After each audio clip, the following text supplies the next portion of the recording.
Hello students, welcome to the अग्नीज online classes. और आज की क्लास में हम आगे बढ़ाएंगे क्लास 12th अकाउंटिंग का chapter cash flow statements. So students, आज हम इलस्ट्रेशन 23 करने वाले हैं। बड़े ध्यान से पहले क्वेश्चन पढ़ते हैं, उसके बाद उसका सॉल्यूशन करेंगे। क्वेश्चन में दिया है x limited earned profit of ₹5 lakh after charging depreciation of 1 lakh. तो आपको नेट प्रॉफिट दिया हुआ है स्टूडेंट्स। तो नेट प्रॉफिट जब भी दिया होता है आपको पता है उसमें हम एडजस्टमेंट्स करते हैं, लेकिन सरप्लस अगर दिया होता है तो उसमें ज़्यादा एडजस्टमेंट होती है, नेट प्रॉफिट में कम एडजस्टमेंट होंगी। तो जो भी यहाँ पे दिया हुआ है उसको हम एडजस्ट ज़रूर करेंगे।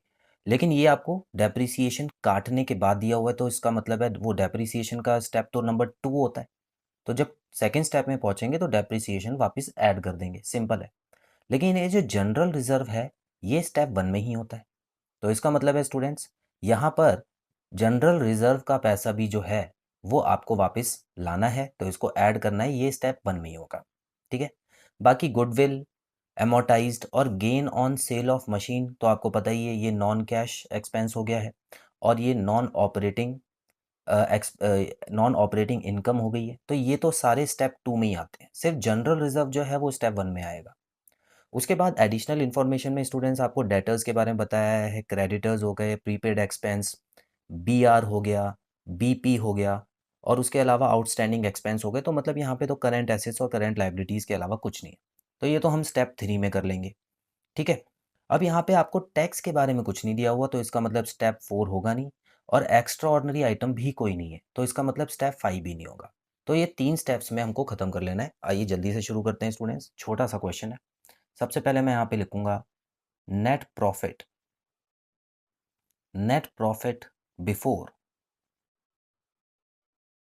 टैक्स। ठीक है। यहाँ पर नेट प्रॉफिट बिफोर टैक्स लिखना ज़रूरी है, क्योंकि उसके बाद हम जब निकालेंगे तो वो net profit before tax and extra ordinary item आएगा। ठीक है ना स्टूडेंट्स, यहाँ पे सरप्लस तो है नहीं, तो इसीलिए इससे ही शुरुआत करनी पड़ेगी। तो क्या लिखूंगा मैं, 5 लाख जो अमाउंट दिया हुआ है वो सीधा सीधा यहाँ पे लिख देता हूँ। उसके बाद यहाँ पर कुछ ऐड होता है, सब्ट्रैक्ट होता है। देखिए सब्ट्रैक्ट होने वाला कुछ है नहीं, ऐड होने वाला क्या है, transfer to, transfer to general reserve, transfer to general reserve. और कितना है स्टूडेंट्स, 1,50,000 अमाउंट है। तो चलिए एक ही चीज़ है तो सीधा बाहर ही लिख देते हैं। ठीक है। चलिए इसको अब हम टोटल करेंगे जल्दी से। तो स्टूडेंट्स, टोटल करने के बाद जो अमाउंट आएगा वो आएगा 6,50,000। ठीक है। उसके बाद ये क्या आया है, इसको हम बोलते हैं net, net profit before tax and extra ordinary items, tax and extra ordinary items.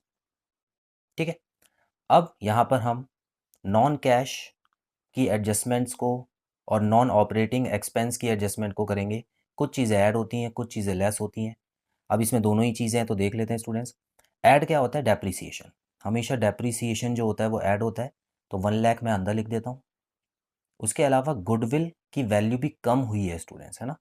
तो गुडविल जब भी कम होता है तो हमको वो भी ऐड करना होता है ऑपरेटिंग में ही। लेस कुछ होगा बिल्कुल, यहाँ पे देखिए gain on sale of machine हुआ है ना, जो कि इन्वेस्टिंग एक्टिविटी होती है, मशीनरी। तो यहाँ पर आप देखेंगे 15,000 आपको यहाँ पे लेस करना होगा। इसके अलावा और कुछ नहीं है स्टेप में, तो जल्दी से कर लेते हैं स्टूडेंट्स। तो ये तो ऐड का कॉलम हो गया, और यहाँ पे हम लेस करके आगे बढ़ेंगे। तो 1,35,000 ऐड हो जाएगा यहाँ पे। तो ये आ गया 587, 7,85,000 आ गया।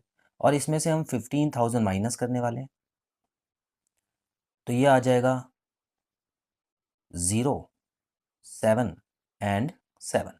तो 7,70,000 रुपये जो है ये क्या है, अब इसको हम बोलेंगे operating profit, operating profit before working capital changes, before working capital changes.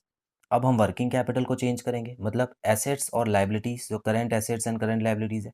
अब इसमें भी 2 कॉलम्स हम बनाएंगे, क्योंकि दोनों ही हो सकते हैं। ठीक है। चलिए अब सबसे पहले यहाँ डेटर्स देखते हैं। एसेट होता है और एसेट बढ़ रही है। एसेट जब भी बढ़ती है स्टूडेंट्स, इसका मतलब हमने कुछ खरीदा है, तो इसका मतलब पैसा तो जाएगा, तो डेटर जो है वो 30,000 लेस में आएगा। क्रेडिटर्स बढ़ रहे हैं, इसका मतलब हम उधार ले रहे हैं स्टूडेंट्स, तो जब भी क्रेडिटर्स बढ़ते हैं तो कैश आता है हमारे पास, तो इसका मतलब 50,000 जो है वो यहाँ पर ऐड कर देंगे। प्रीपेड एक्सपेंस भी बढ़ रहा है, मतलब एक एसेट है हमारी जो बढ़ रही है, तो एसेट बढ़ती है तो इसका मतलब हमने कुछ खरीदा है, तो हम क्या करेंगे स्टूडेंट्स, लेस करेंगे प्रीपेड एक्सपेंस। और अमाउंट कितना है यहाँ पे, 1,000 रुपीज़ है ओनली, 1,000 रुपये। चलिए, बिल्स रिसीवेबल एसेट होती है, कम हो रही है, तो जब भी एसेट कम हो तो हमने कुछ बेचा होगा तो पैसा आएगा, ठीक है। तो बिल्स रिसीवेबल, यहाँ पे बी आर मैं लिख देता हूँ, तो इसका मतलब 15,000 कैश आ चुका है आपके पास। बिल्स पेबल एक लायबिलिटी होती है, कम हो रही है, इसका मतलब हमने उधार चुकाया है, उधार चुकाने में पैसा चला जाता है स्टूडेंट्स, तो यहाँ पे मैं बी पी लिख देता हूँ। और कितना पैसा चला गया, 20,000, ठीक है। एक और बचा है आउटस्टैंडिंग एक्सपेंस, ये भी एक लायबिलिटी होती है, और लायबिलिटी दोबारा कम हो रही है, इसका मतलब हमने पैसा चुकाया है जिसकी वजह से कैश कम हो गया है, तो 10,000 यहाँ पे लेस कीजिएगा। आउटस्टैंडिंग एक्सपेंस 10,000 आ गया। चलिए, इसको भी हम एडजस्ट कर लेते हैं जल्दी से। तो स्टूडेंट्स, यहाँ पे कॉलम्स बनाने पड़ेंगे उसके लिए, तो सबसे पहले हम यहाँ देख लेते हैं, इन दोनों को ऐड करके आ गया 65,000, और ये तो ऐड होने वाला है, तो इसका मतलब ये हो जाएगा 8,35,000, ठीक है, 8,35,000। अब इन सबको ऐड करते हैं, देखिए 30 + 20 हो गया 50, + 10 हो गया 60, 61, तो 61,000 जो है इसमें से लेस कर देते हैं, तो 5 में से 1 गया, 4 बचा, अगेन 13 में से 6 गया, 7 बचा, और यहाँ पे 7 आ गया, तो 7,74,000 आ गया। अच्छा, क्या स्टूडेंट्स इसमें और कुछ होना है?